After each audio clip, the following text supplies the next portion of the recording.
Hey guys, Billy from Ad Support here, and wanted to shoot this video because I've been getting a lot of questions as far as people dealing with high CPMs.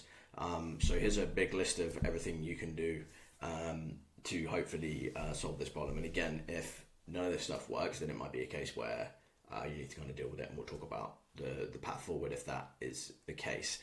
So first of all, and this one's a really hard one to tie down, but low quality score can be often a reason for your CPM to rise. So if you have super broad targeting, your ads aren't being responded to, your like click-through rate is like 0.3%, 4%, Facebook's going to take that as a signal that your ads aren't relevant to the audience that they're being shown to. Obviously you can invert that and say if you have a really high click-through rate, that you know Facebook knows it's relevant, people are interested, they're clicking on it. Again, this goes all the way through, so there's lots of factors that they'll use to determine your ad score. Again, there's probably some I don't even know about or that they don't advertise that contribute to it. But let's, for example, say you have a really high CTR, maybe it's 4%, but nobody is converting into a lead or a call or a sale. Facebook going to take that maybe your ad is super relevant, but it might be clickbaity. People aren't interested in whatever offer you have on the back end, whatever product you have on the back end, etc. So that's going to be another reason that you potentially would have a low quality score. Or low engagement score, etc. So basically what you need to do is just improve your relevance of your creative. So speak to a specific market. Maybe you need to go back to more specific targeting. Maybe there's some interest targeting specifically around your target market. Maybe there's a lookalike audience of customers that you could launch, or qualified calls, or maybe Instagram engagers, whatever it is, just to try and narrow that down a bit so that the people that you're showing your ad to are in the market for this and going to be interested, because you can increase your quality score, which is essentially creative relevance, conversion rate, lots of different things get bundled up into that. It's hard for me to explain all of them right here, but we're giving you some examples. So yeah, basically you just need to increase the relevance of your audience by either making your ads more specific in their call out, using it in the ad copy, in the video as well. You'll see a lot of the top advertisers will have that have the specific wording of this is for X kind of person in the copy and in the video, because Facebook's able to obviously keyword scrape your ad and then also transcribe your video as well to try and understand who it's for and show your creative to the person. So maybe you need to call out your audience in the ad if that's not something you're doing right now. Another example of this too, I know for a lot of e-com brands, some of the best performing ads that they have are of the product, because Facebook's able, if you're launch a creative of dog toys instead of just a generic video, Facebook's able to go, okay, cool, recognize there's dog toys in this video, show it to people with dogs, etc. And you're going to have higher creative relevance versus running something else where it's not as clear what the product you're advertising is. So there's some tips there. Hopefully that's helpful. Next is going to be just limited audience size. So this depends. Sometimes this is the issue that people are facing. Again, sometimes it's not. So if you're already running broad targeting, it might be a different issue. It's not necessarily the audience size that's going to be impacting your CPM. If you're already running it Advantage Plus, broad, etc., this isn't going to be something that's going to be helpful for you. However, if you are running to 1% lookalikes or interest stacks, obviously some of these are going to be difficult for if you're running local ads, for example, for businesses or for martial arts schools or gyms or whatever it is. You don't have the option to increase your location size, because you need to target people within a certain area for that business. So so essentially what this is going to be, there's lots of different factors here. So first of all, limited audience size. So if you're using a 1% lookalike and it's performing, but you're seeing really, really high CPMs, potentially you want to look to go to like a 2%. I've seen people go 3 to 4%. I really don't recommend doing that. I've not seen great results from that in the past. So I would recommend that you go to 2%, see if you can get a lowering of your CPM. Again, if you have consistent data in the account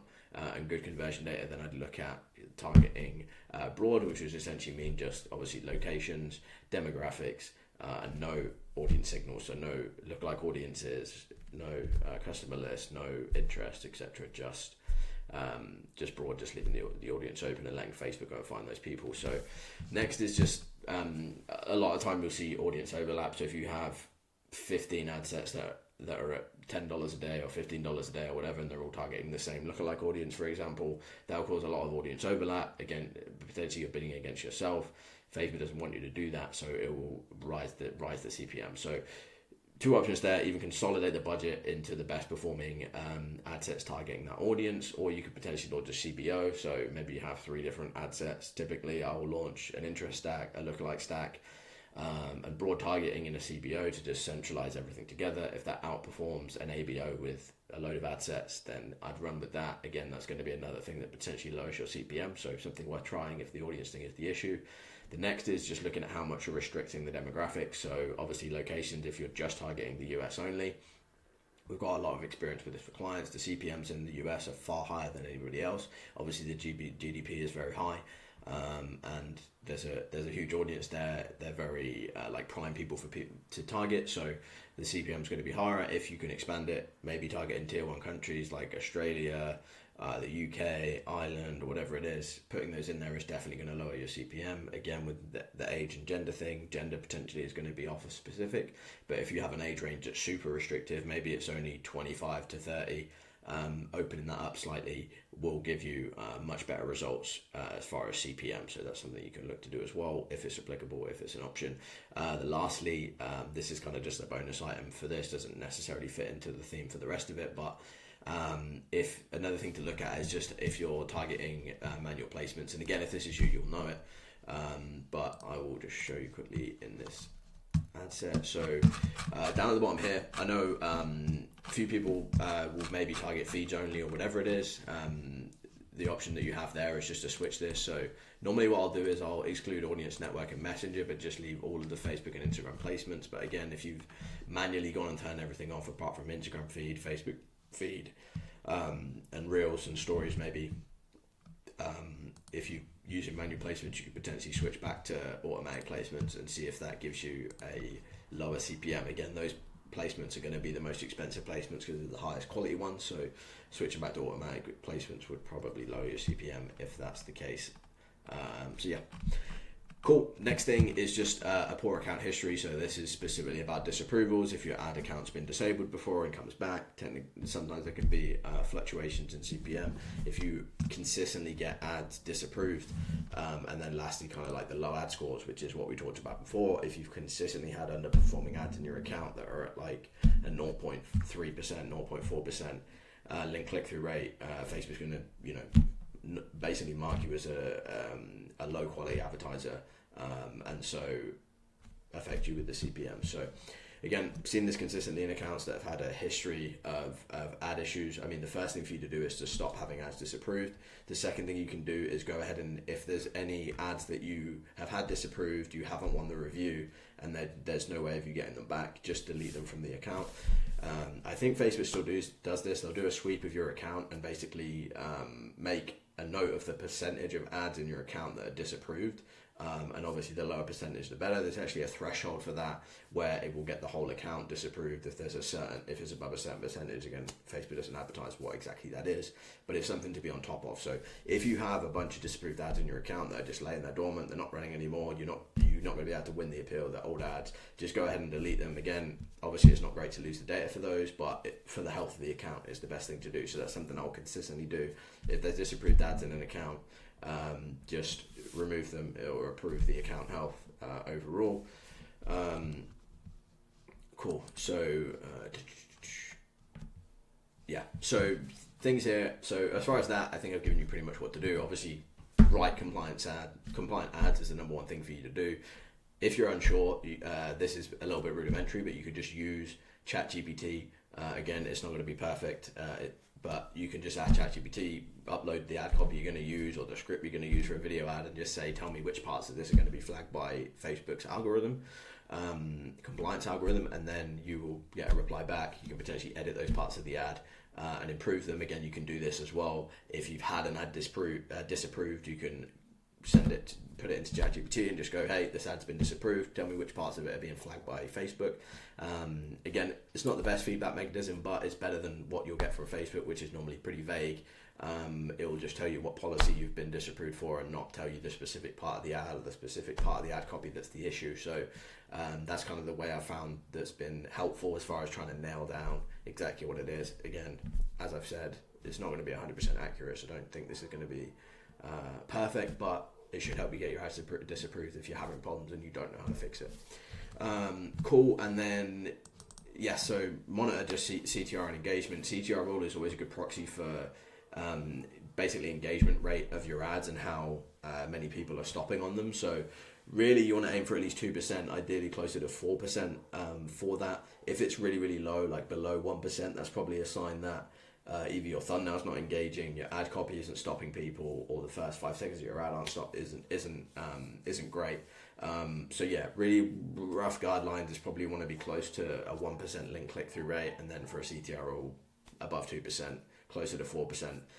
Really just double what your link click through rate is probably about right for that, but again it's going to vary case by case, but that's really what you want to look at. So if you see that there's a very, very close relationship between your link click through rate and your CTR rule, meaning that your link click through rate is 0.7% and your CTR rule is 0.9, that's probably a sign that you need to do some more testing with thumbnails, do some more testing with your ad copy, and just try and get more engagement on your ad essentially. So same, it'll be the same with comments, etc. Those all count towards a CTR rule. So yeah, cool. Again, like I said, there, test new high contrast thumbnails, test new copy angles, test new video hooks, etc. Just to improve that and get your ad ranking above below average. Cool.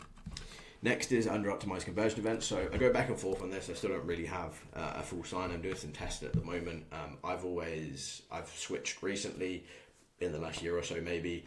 Used to be the meta, forgive the pun, to have you to schedule, like let's say for example using a call funnel, it would be the common tactic for you to optimize for lead instead of call or purchase, because you wanted to get over the 50 conversions a week that kind of Facebook asked for, and that's per ad set. So yeah, that's what you need to be looking at. So that was always a thing. I kind of changed my mind on that. I'd done some testing with both of them. I found that optimizing for schedule or for a higher conversion event, basically the thing that you want. So even for low ticket funnels that we run right now, optimizing for purchase has been much more productive than optimizing for add to cart or initiate checkout or whatever it is.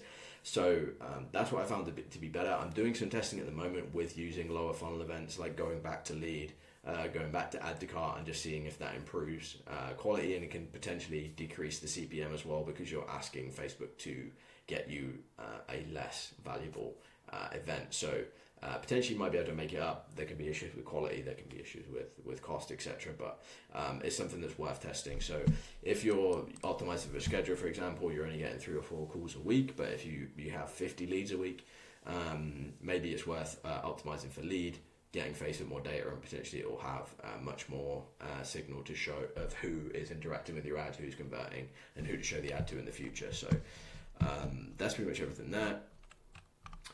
Again, similar to, so if you're using a call funnel, if you're using schedule right now, potentially try optimizing for lead. If you're using purchase for a low ticket funnel, potentially consider optimizing for add to cart or initiate checkouts if you're under 50 events a week. If you're getting more than 50 low ticket sales a week, don't worry about it. Cool. Next is just low funnel conversion rates. So similar to what we mentioned before, if you have a high CTR on your ad but a very low conversion rate to lead, schedules, purchase, whatever, Facebook's going to see that and think that your landing page experience is poor. Again, they'll look at bounce rate as well on your landing page to determine if loads of people are clicking to your landing page but nobody's converting or staying there for a significant amount of time. They'll think that your landing page experience is terrible. The same thing if loads of people are clicking on your landing page and none of them are converting to a lead, then they will take that it's of low quality and not relevant to that audience. So obviously improving your landing page is probably a good way to go if that's specifically the issue. Again, if the issue is the lead to call rate, or if the issue is the conversion rate of the sales page for a low ticket funnel, or the website for an e-com offer, whatever it is, there's lots of different things you can do that. On the low ticket funnel, obviously improve the sales page, maybe you shorten it. If it's a landing page for a call funnel, maybe you change the headline. That's probably the most valuable test there. If you have an e-com offer, potentially instead of running to the main website homepage, you run to a specific product page. That if you show the product in the image in the ad, then when they click to the landing page, it's just that product on there. That's going to increase the engagement, lower the bounce rate, and potentially improve the conversion rate. So all stuff you can look at there.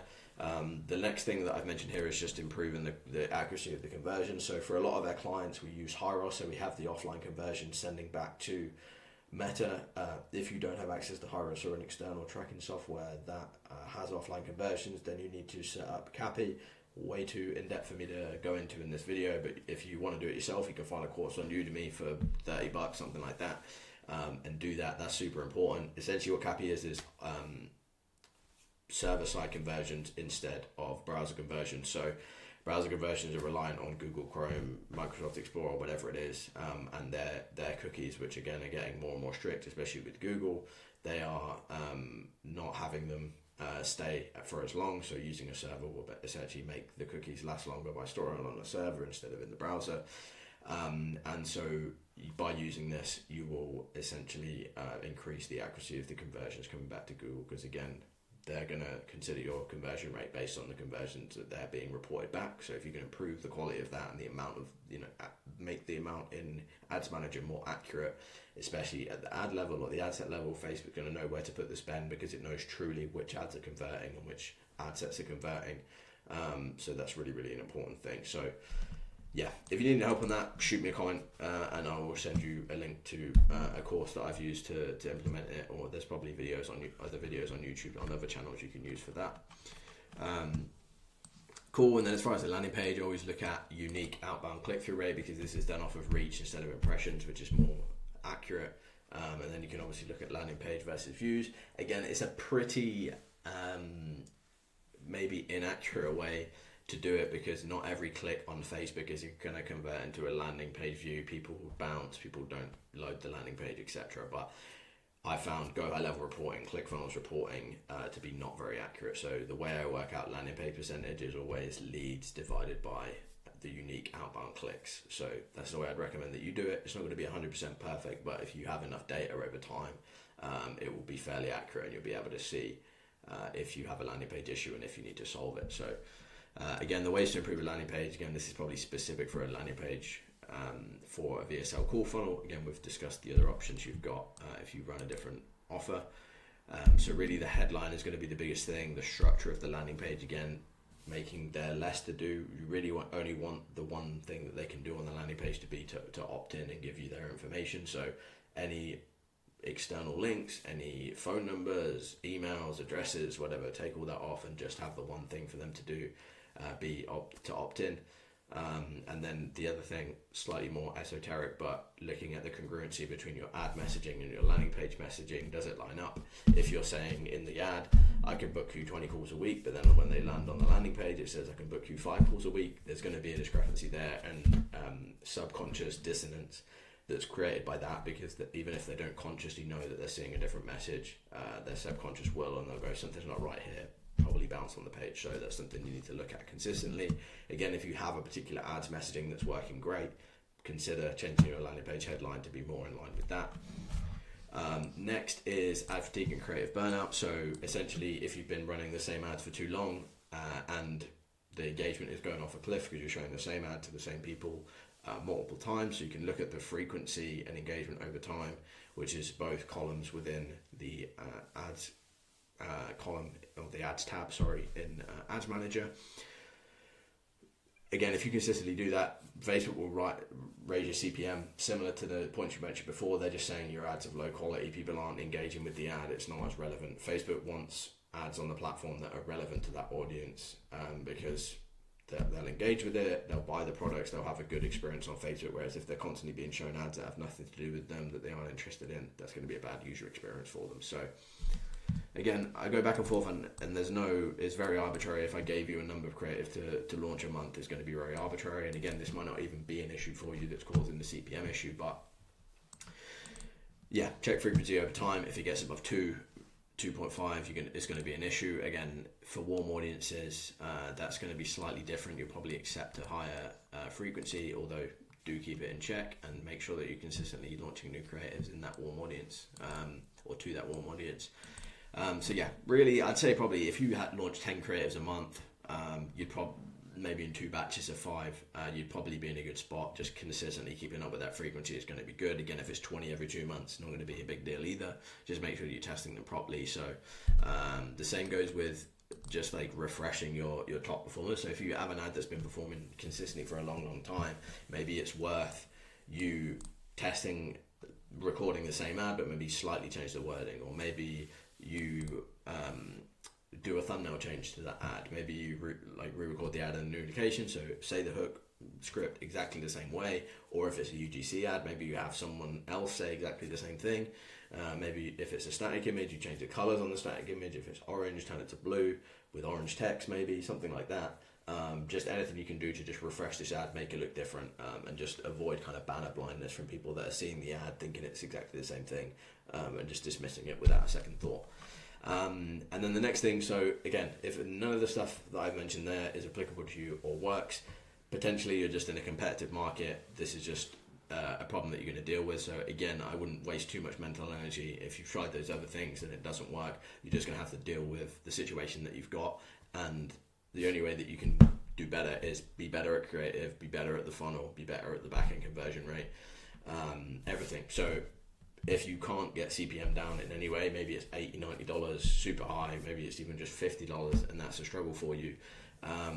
Just look at everything else. How can you launch better creative with better messaging that's more specific to an audience? Improve your audience targeting to make sure you're showing your ad to the right people that it's relevant to. Improve your landing page percentage so that you can get more conversions sent back to Facebook, so people know that Facebook knows that this is a high converting offer that's relevant to people. Improve your lead to call rate by improving your VSL, having setters reach out to every lead that opts in if this is a call funnel.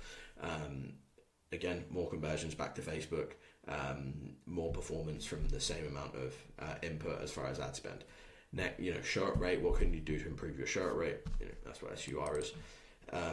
What can you do to improve your show up rate? What can you do to improve your call rate? There's loads of things that you can do outside of the ad account that are going to drastically affect your performance without having to get a 50% reduction in CPM or 100% reduction in CPM, whatever it is.